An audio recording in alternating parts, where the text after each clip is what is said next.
ikaw mismo yung nag-aalaga, you will be the one who can assess, nalaman mo kung okay ba siya or hindi. So, productive, sociable, so nagkakaroon kasi ng mga changes sa animals kapag meron siyang problema.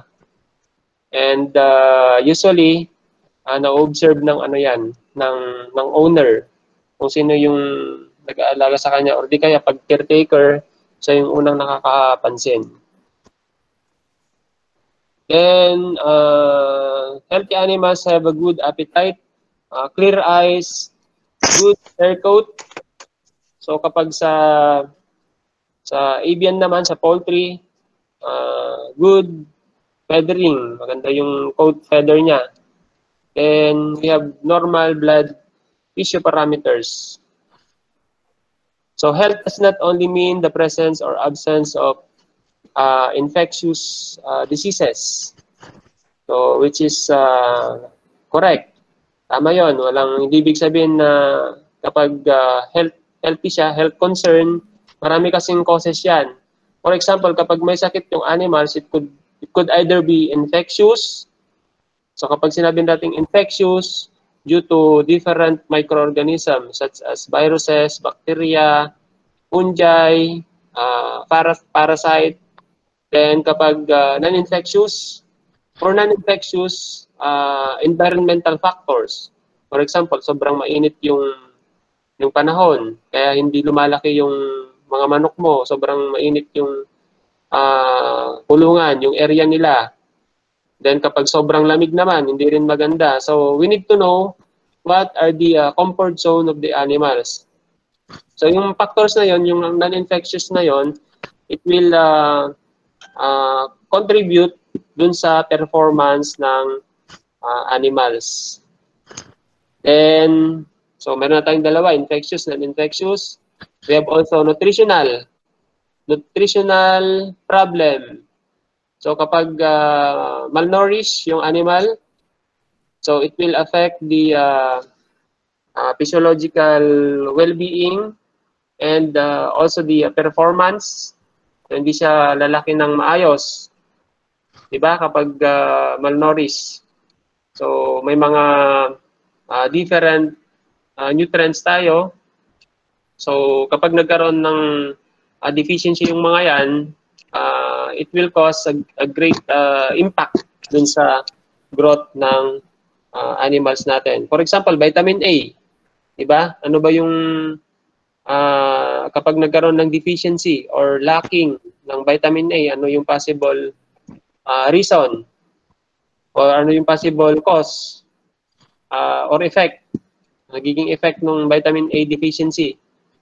So, di ba alam naman natin yung function ng vitamin A, it is very good sa eyesight, then sa growth or development ng mga mucous membranes natin.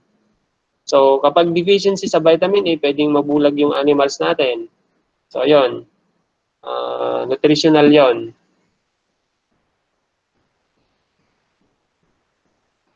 Ayan, so nasabi ko kanina, non-infectious factors, temperature, quality of nutrition, stress, housing, sanitation, hygiene, then care, attention, and others.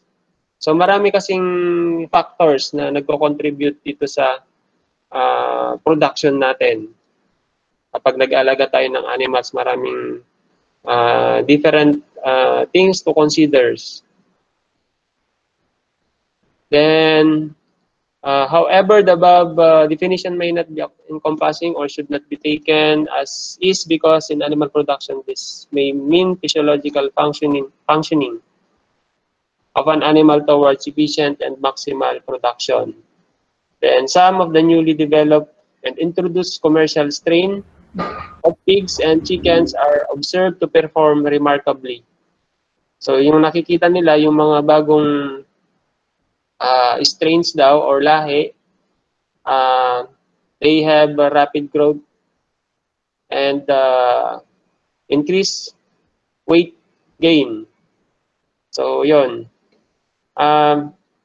Take note class, when it comes to breed or yung sa lahi ng animals, pag nabasa ninyo yung mga, nakapagbasa kayo ng mga libro, Sabi kasi ng libro, there is no best. Wala daw pinaka-best na breed. Kaya ang ginagawa is crinocross. Crinocross breed yung mga animals natin for them to perform better. Or yung tinatawag natin na heterosis. Have you heard the term heterosis? Class? Narinig na ninyo yung term na heterosis? Not yet. Opo, Doc. Di pa po. Not yet. Di pa, sir. H-E-E-R-O-S-I-S. Yun yung spelling niya. So other term for heterosis is hybrid vigor. So katulad nung nasabi ko, sabi ng libro, wala daw pinaka-the best na breed. Kasi nga, meron at Hindi pa merong po. advantages at saka disadvantages. Yung ginagawa nila, crinocross nila para ma-improve Ano, Doc? yung performance ng animals. To give you an example sa baboy kasi, siguro naman alam na ninyo yung mga breed. May mga common breed na alam kayo. Yung tawag dito yung landrace or large white, yung mga durok, ganon. So sabi dito sa libro, may mga ano yan, may mga kagandahan, advantages at saka may mga disadvantages sila. For example, yung ano natin, yung large white, they are good mothering. Magaling silang mag-alaga ng piglets nila.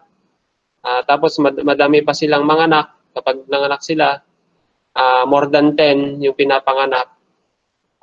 Kaso nga lang ang disadvantages, yung legs nila hindi ganun ka sturdy or katibay. Madali silang mapilayan. So ang ginagawa nila is they will going to cross that large white into another breed, which is yung durok. Alam niyo yung durok? Yung kulay ng balahibo niya is mahogany red.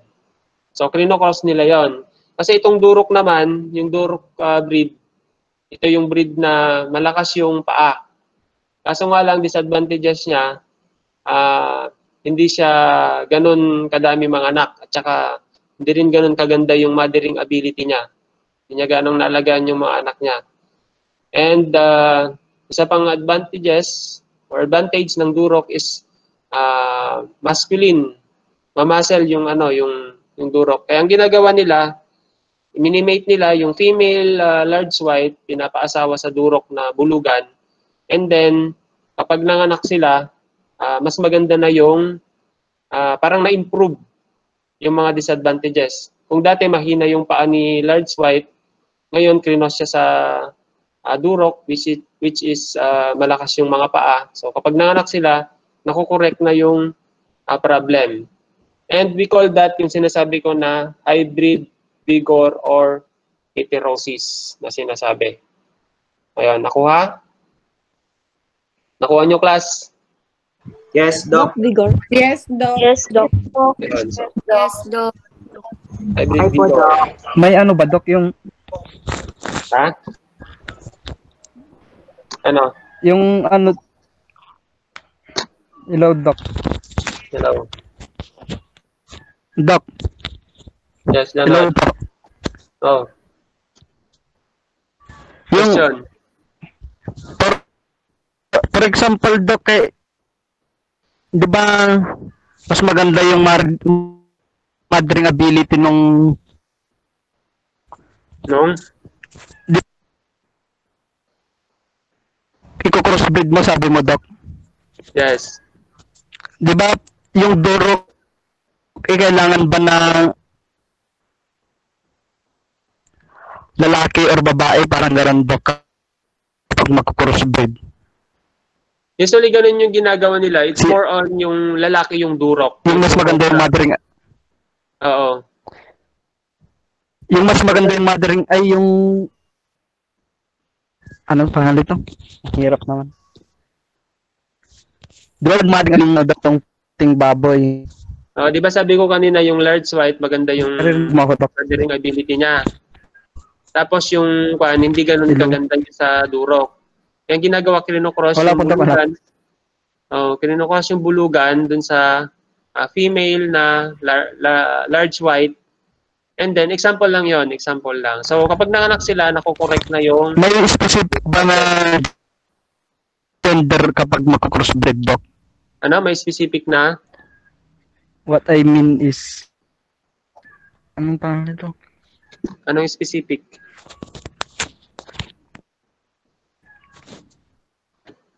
Nakamute ka, i-on mo yung mo. Mic mo. Leonard.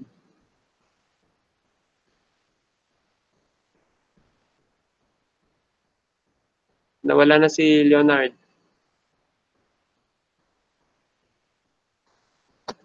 Okay, so balikan natin siya mamaya. May tanong siya eh.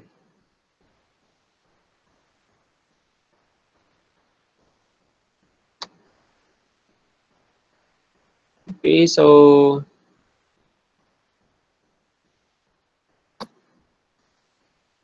ayun.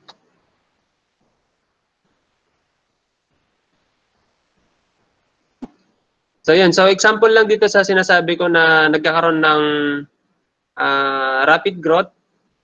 Then alam naman natin when it comes to production, we cannot totally eliminate yung mga sakit na yan, but we can nalilimitan naman natin by means of biosecurity and proper management. So may problem tayo dito, yung nakalagay na example is yung sudden death syndrome. So itong sakit na to is usually can be observed sa mga poultry, most especially kapag malapit na silang i-harvest. Ang problem kasi dito is nagkakaroon ng formation or accumulation of fats sa mga vital organs like the kidneys, the liver, and the heart. So napapalibutan siya o nababalot ng taba or fats yung mga vital organs natin. So nagkakaroon ng sudden death kapag na-stress sila or nagkaroon ng halimbawa kapag nagulat. Trinay kasi namin noon sa nakapagkwento sa akin sa isang farm, poultry farm. So binato yung bubungan ng farm. So natamaan ng siyempre malakas yung impact noon. Malakas yung tunog na create. So namamatay yung mga manok due to this problem, yung sudden death syndrome. Kasi nga, ayun nga, may mga accumulation of fatty tissues. Then we have also, it is also related yung fatal syncope or syncope. So ayan, parang heart attack. Di ba sa human, ganun din yung case. Pag sobrang may problem sa puso, maraming mga fat deposit. So kapag nagkaroon ng heart attack, namamatay din yung pasyente. Then we have also heat stroke. Then another one, yung PSS na sinasabi. So if you are not familiar with this, yung porcine stress syndrome na sinasabi, or pale, soft, exudative pork. So this is a problem sa baboy. So dito naman sa porcine stress syndrome, nagkakaroon ng problem yung mga baboy natin kung minsan due to transportation. Usually na-encounter naman to kapag nagta-transport at saka yung kapag nagmi-mixing ng stocks. Kaya it is not advisable kapag halimbawa bibili kayo ng different stocks from different sources, it is not advisable to mix them.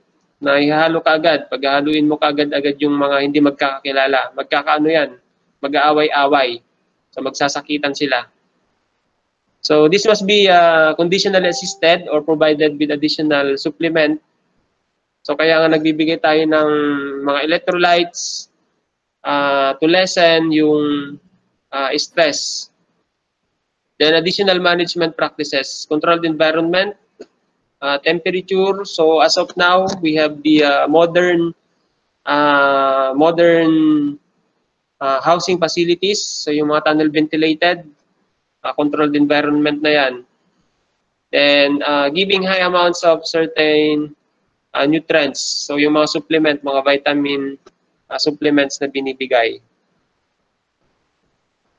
Then it is possible that during the intense breeding and selection of lines, some body system are selectively favored, while others are left compromised. So also, for example, practice of injecting anabolic steroids. So yung pagbibigay ng steroid, siguro naman familiar kayo dyan sa steroid na yan. Then that steroid will increase the musculature. So yung katawan, kung kilala niyo si Carlos Agassi, dati gumagamit siya ng ganyan, steroid, kaya maganda yung katawan niya. But it has physiological effect. May ano din yan, may bad effects kapag gumagamit ng steroid, lalo na kapag tuloy-tuloy. Because it can suppress yung mga body functions natin kapag gumagamit ng steroid. Okay, so far any question, class? Hanggang anong oras ba tayo dito? 11. 11? 11, Doc. 11 po. 11. 11 po. Okay, so I will now proceed to my next slide. Yung sa terms na to, mga terminologies.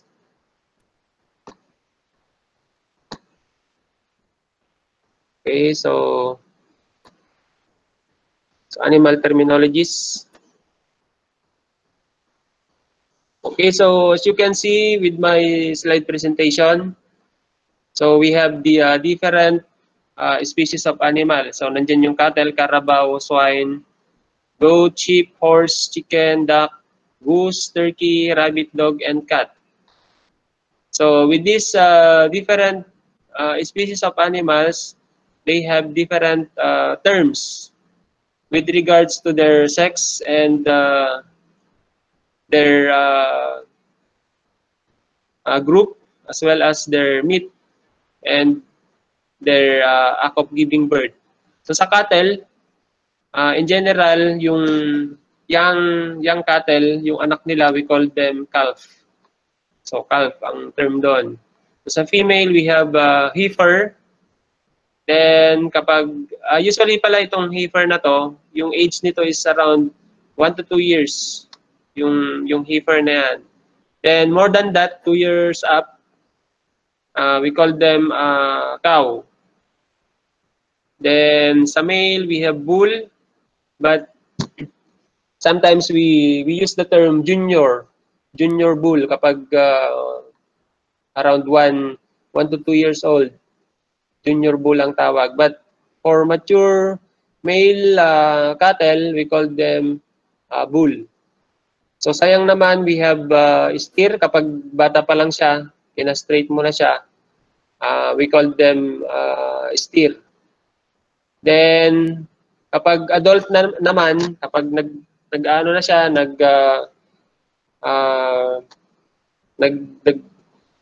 nag-breed.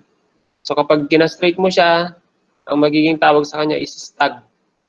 Then parturition is the general term for act of giving birth, so panganganak. So different species of animals, we have different terms for their act of giving birth. So sa cattle, yung term sa panganganak niya is tinatawag na calving. Then group of cattle, we have herd ang tawag naman. Then yung meat. So yung veal, usually yung veal term is usually used to describe yung meat of young calf. So kapag bata pa lang, tapos yung karne niya is, ang tawag doon is veal. Then beef naman kapag mature. So kapag kinatay mo yung baka, mature age, it is called beef. Sa Carabao naman, we have Cara calf, yung young, then yung female, we have Cara heifer, then mature Cara cow, then sa male, we have Cara bull. So pwede rin gamitin yung yung junior Cara bull pag hindi pa siya matured, around 1 to 2 years old. Pag mature naman, we have Cara bull. Then yung young castrated, so kapag kinastrate mo siya while young, so Cara steer ang tawag. Then pag mature naman siya, we have stag. So same lang, we have calving. Then yung group herd, then yung meat, we have Cara beef. Sa swine naman, we have piglet. So sa young, other term for piglet is shoat. And sa female, we have gilt. So yung age nito, yung gilt, usually around mga 5 to 12 months. So gilt ang tawag. Pero pag nanganak na siya, naka one parity na siya, nanganak na siya minsan, we call that sow. Ayan. So intermale, we have ganun din sa swine, we call that junior boar. So yung edad niya is around 5 to 12 months. Then pag mature na siya, more than that, 1 year old up, pataas. So tawag sa kanya is boar. Then pag sa castrated naman, we have barrow. Then sa mature, so dito yung sa barrow, kapag piglet pa lang siya, kinastrate mo siya, ang term sa kanya is barrow. And kapag malaki na siya, halimbawa nakapag-mate na siya, tapos bulugan siya, tapos kinastrate mo, so stag ng tawag sa kanya. So act of giving birth, we call this farrowing. So herd din yung yung group. And we have also drove. It's also applicable sa swine, yung drove. Then yung meat, we have pork. Then sa goat, so yung young goat, we call that kid. Then kapag female naman, usually mga nasa 5 months, 5 months to 8 months. We call that nanny or doe. So kapag mature na siya, doe yung tawag. Then sa young male goat, we call that buck kid. So kapag mature siya, call that buck or billy. Billy ang tawag. So castrated, wither. Then sa mature, we have stag. Then act of giving birth, we have kidding. So group of goat, we have ban. Then yung meat ng goat, we call that chibon. Chibon. Or goat's meat. But usually, we are using the term chibon pag sa karne ng kambing. Then sa sheep, we have lamb. Then yung sa young and the mature female, we have ewe. So sometimes binabasa nila yan as ewe. Ewe ang basa, pero actually yung correct or proper reading of the term is ewe. Ewe ang basa dyan. And sa male, we have ram. So rambuck sa mature. Then castrated, wither, then stag, then act of giving birth. So lambing, lamb. Kasi di ba yung baby na yung young sheep is lamb. Kaya pag nanganak siya, we call that, the term that is lalambing. Then group hartle or flock.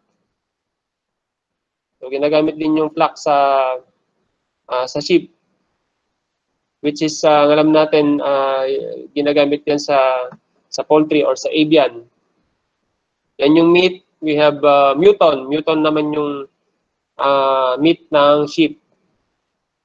But yung lamb, ginagamit yung term na yan usually kapag at their young age. So kapag baby pa lang sila, tapos kinatay na, yung karne ng sheep is, we call that lamb. Then horse, we have foal, yung sa young. Then sa female, we have filly. Sa mature naman, we have mare, we have colt sa young, stallion. Kapag mature, then kapag kinastraight, we have gelding. Pag mature naman, we have stag. Then parturition, the act of giving birth in horses, we call that foaling. Then the group, we have band, stable. Then yung sa meat nila is horse meat. So sa chicken naman, we have chick. Then sa female young, pullet. Pullet ang tawag. So ito yung sinasabing ready to lay. So malapit na silang mangitlog. We call them pullet. Then sa mature naman na female, we call them hen. Then sa young male chicken, cockerel. Then kapag adult or mature, we have rooster or cock. So kapag kinastraight, we call that capon. So for your information class, hindi lang sa livestock ginagawa yung castration.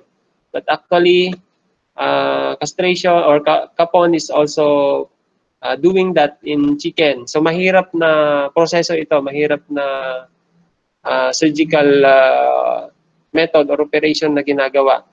Kasi alam naman natin that the testicle of the rooster is intra-abdominal.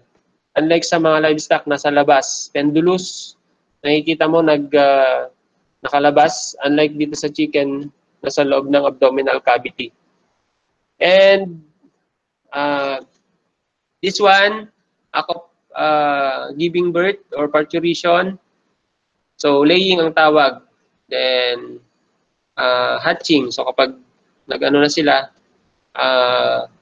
napisa, we call that hatching. So usually, yung group is flock sa poultry. Then yung meat nila is poultry meat. Then I just want to ask class yung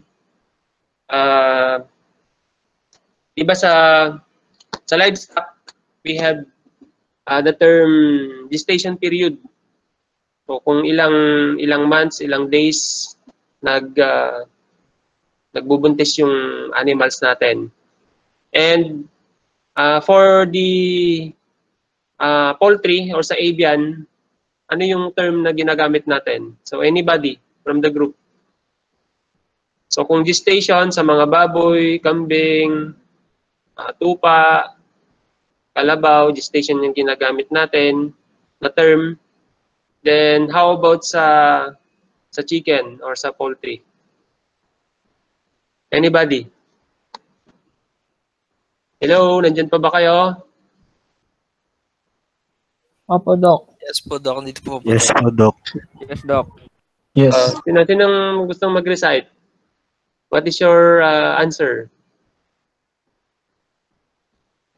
So, di ba, pag sa baboy, gestation, nagbubuntis. O, yun. Pero familiar naman kayo sa term na gestation. Gestation period. Opo, Doc. O, familiar. But how about sa poultry? What is the term use? Ginagamit sa... Incubation. Yan. So, very good. Alam pala ninyo. So, incubation period. So, kasi nga, hindi naman nagbubuntis yung ano natin, yung mga manok natin. So, iba yung process ng reproduction nila, yung type of reproduction. So, it's externally. So, sa labas. Until it will hatch. Kapag nag-hatch yung egg, nandun na yung chicks. Okay, so going back to the presentation. So, poultry meat. So, sa duck naman, we have duckling. Yung term sa baby duck is duckling. Then, ito naman, sa female, duck hen, mature, duck hen din. Then, sa male naman, we have drake. So, same sa mature. Then laying, hatching, flock. Then yung meat, term for the meat is poultry meat. Then we have goose, gosling, yung young, then female, goose, parehas lang sa mature. Then sa male naman, we have gander. Same with the mature. So, ayan. So, laying, hatching, yung act of giving birth. So, yung group, we have gaggle or flock. Then, yung meat nila is poultry meat. Then, turkey, poult, young hen, term for female, young. Then, for mature naman is hen, then young tom sa lalaki. Then, tom for mature. So, walang ano dito sa castration kasi talagang rarely ginagawa kahit sa chicken, rarely ginagawa ito. But sometimes may mga nagpe-perform din.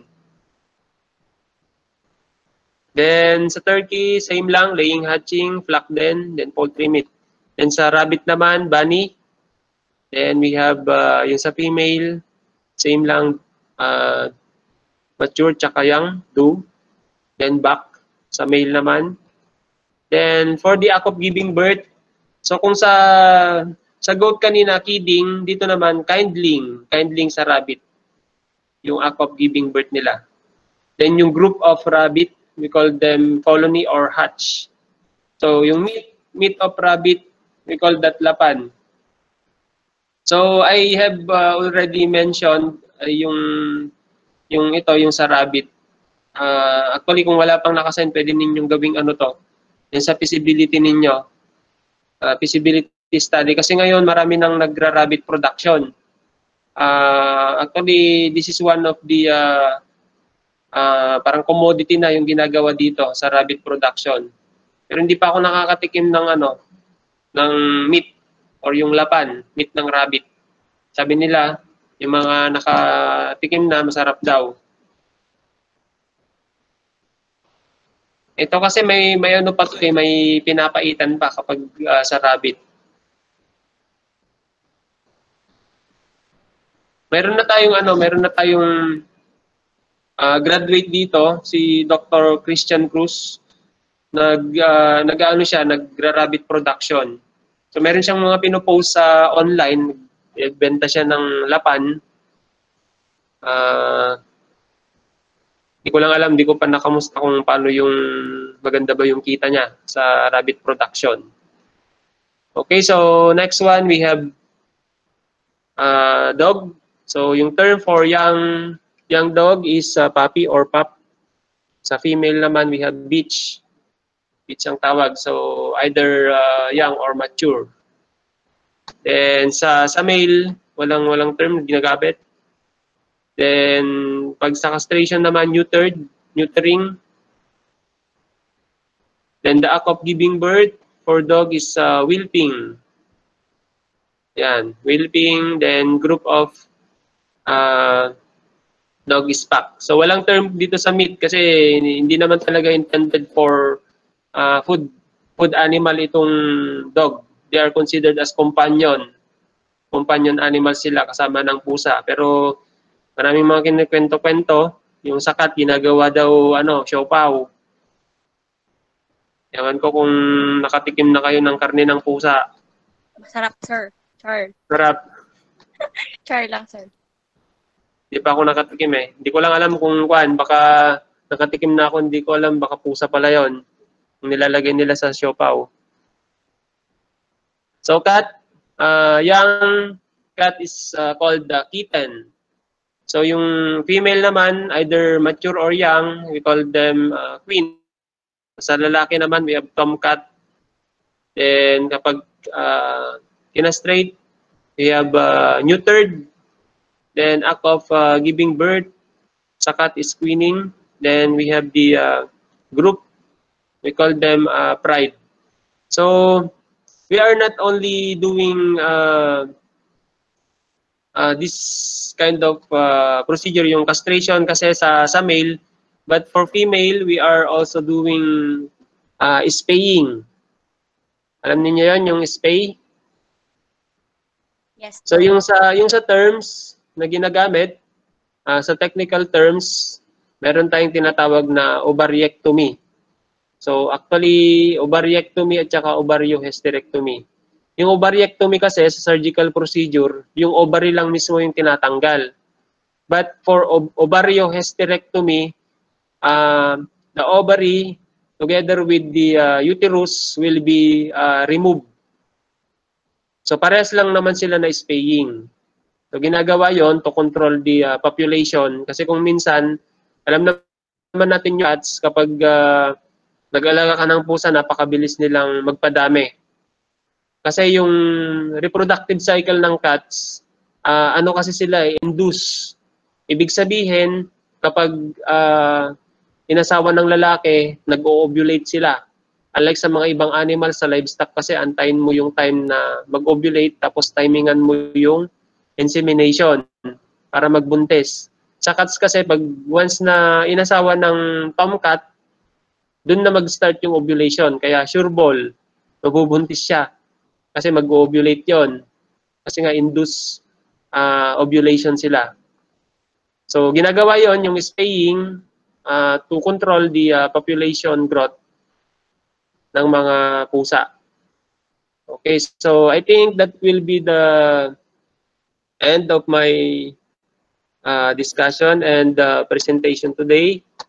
So hopefully you can read yung mga binigay kong LRPs and hopefully meron kayong napulot ngayon, natutunan sa klase natin.